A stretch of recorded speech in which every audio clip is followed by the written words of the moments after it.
This is a quick tutorial on how to implement headings, head 1, heading 2, heading 3 in your blog post. So you'll see right now I am at my dashboard of Study of Coffee. This is where I am. When I want to actually work on my blogs, I'll click on the blog setting here and just go to my blog. This is where it's easiest to work on those. I can either create a new post here or edit some of the ones that I've already worked on. I'm just gonna, for the purpose of this, I'm just gonna edit something I've already worked on.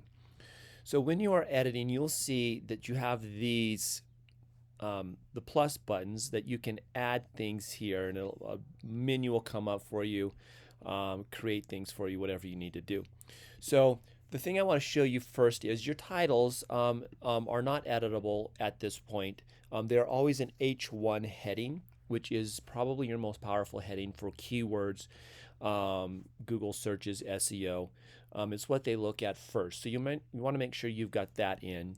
Wix just automatically puts that at a H1. Then your next is a paragraph. You'll notice that when I click on these edit bar comes live and it'll say paragraph right there. If I click on this up down menu, you'll see I have a heading 2, heading 3, and a paragraph.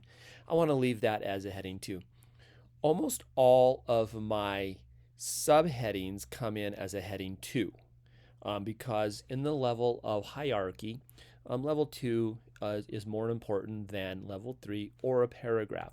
So make sure that you have the right headings right here. When you create a heading, make sure that it's a heading 2 and not just paragraph. This helps with SEO as well. All of your pictures then need to have SEO as well. I know we've gone over this, but you can click on the settings. You can write a catchy title here. Pictures are very powerful.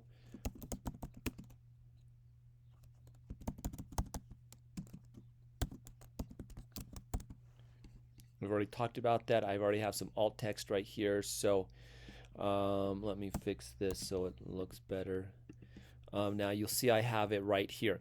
Now, oftentimes I will put in maybe a quote or something along those lines that are not necessarily a paragraph, but I want to add some power to my my blog post. And so I'll actually create something here that's not a heading, but I want to give it some power. So I'll create it as a heading 3, not a paragraph, but a heading 3, so that I actually can use it for my SEO going forward. You'll notice that then all the rest of these are my paragraphs. I can add paragraphs, I can add words, I can do whatever.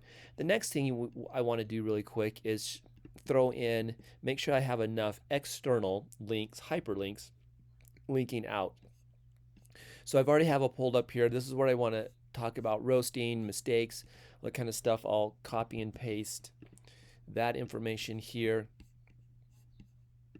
Go to my dashboard. I will hyperlink it. Hyperlinks in your paragraphs are very powerful as well for SEO, especially when they're linked to credible sources. When you're writing, you always want to make sure you have your heading 1, which is your title, your heading 2s, which are your subtitles. Every new section needs to start with this heading 2. Add some heading 3s in there as well, plus your paragraphs, and then never leave out external hyperlinks.